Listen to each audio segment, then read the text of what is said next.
I actually decided to get dressed up today. I got this as a birthday gift because my birthday was early this April.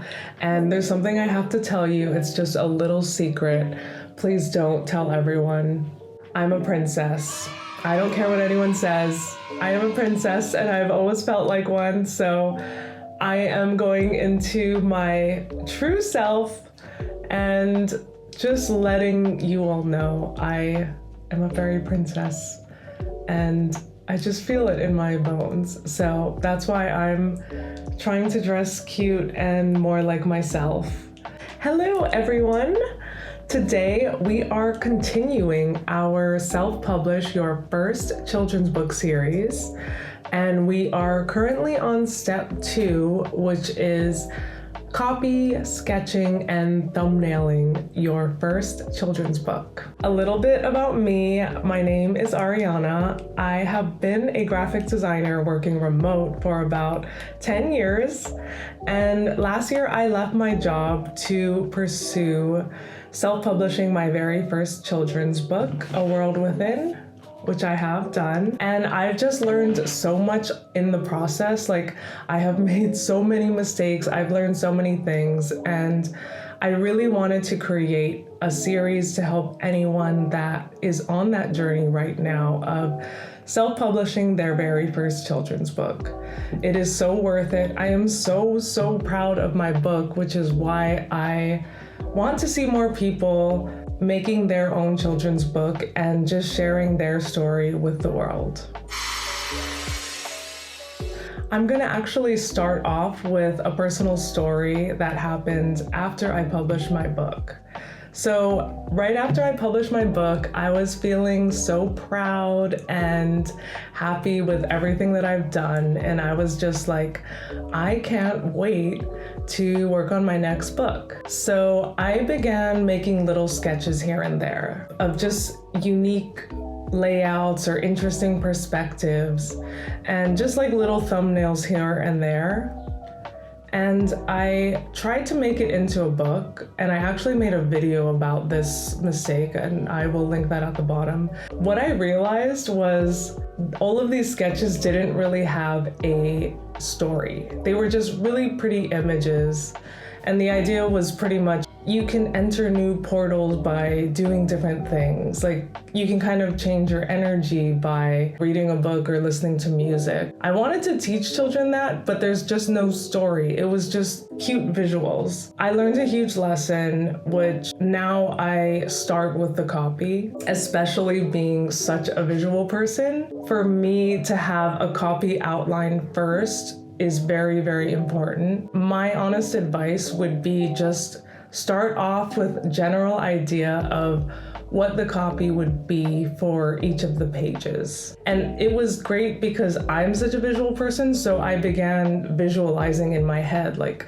this page could kind of look like this page could look like that. That way the story is cohesive and you have good visuals to match it.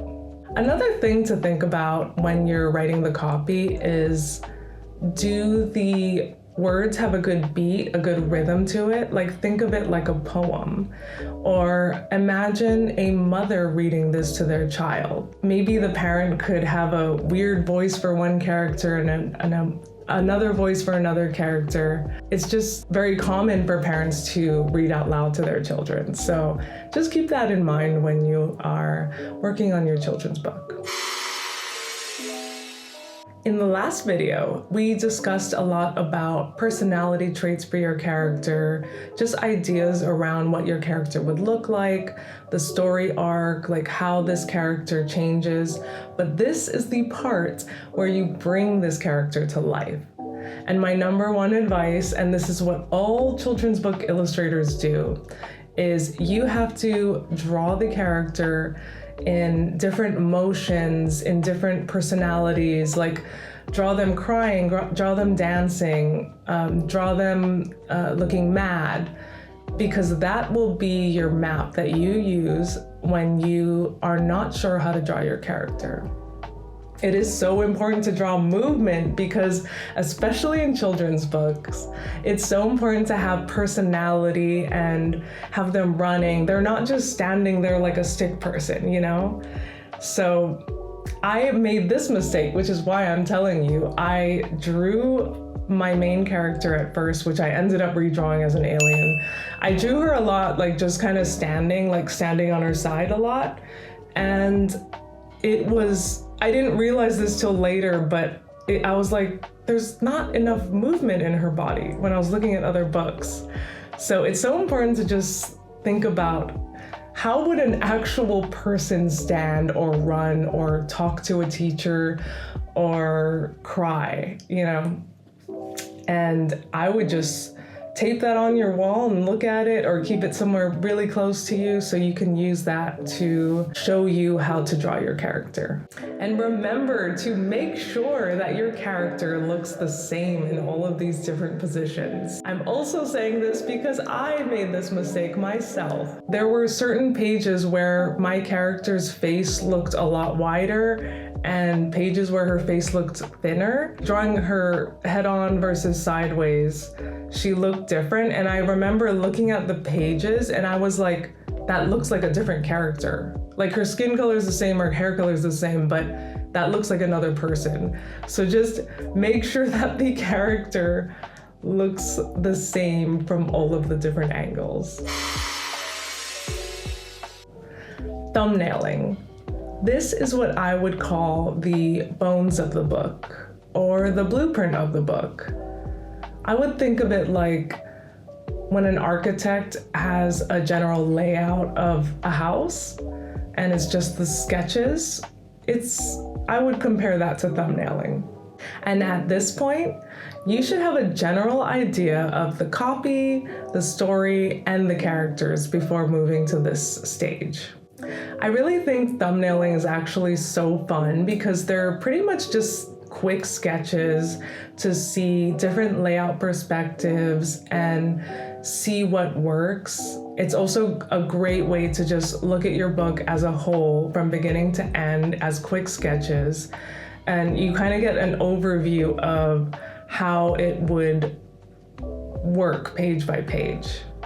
It's also a really great way to see where the text placement would be. And I did not do this on my first book, but when I thumbnail now, I always make sure that I have little scribble lines where I would place the copy, so I have a general idea of where the copy will be placed in the book. It's also a great way to play around with different layouts. My first book is pretty much only half pages and that's it. And when you thumbnail, you can plan to do different spot illustrations, half pages, or full page illustrations. So it's really fun, and because you're not like married to the whole thing, you can easily change things up and see how a page would look with a different layout. It's also fun because you can be as messy as you want to be. I'm just going to explain to you why my book ended up being 69 pages instead of 32 pages. When I started drawing my illustrations, I made them only half pages. And then I realized I was supposed to have space for text, and I didn't have that. And I tried. I still remember having my design in Illustrator, and I was really trying to find places where I could possibly place the text so the text was on the same page, and it just did not work. All of my illustrations were not made to have text on it. So I ended up doubling the page amount and just making an image and then a white page with a little poem, which some books do it. It's not as common, but I kind of think it's a little boring. I think it works for my book and I still love my book, but I think that I definitely want to have different layouts the next time to make it more fun and just have the text incorporated and in the picture so it just feels more cohesive. I would do multiple layouts for the same page because these are just quick sketches. Like they shouldn't take more than 5 minutes to draw. Like, just do scribbles, like messy, like single line drawings. And that's a great way to just really see what feels the best and what would work the best in the book. Okay, this is the part where I need to be real with you. Like, I'm serious. You need to be 100%, no, 1000% sure that this is what you want. Because in the next steps, we are actually going to get really detailed. We are going to go all in on this.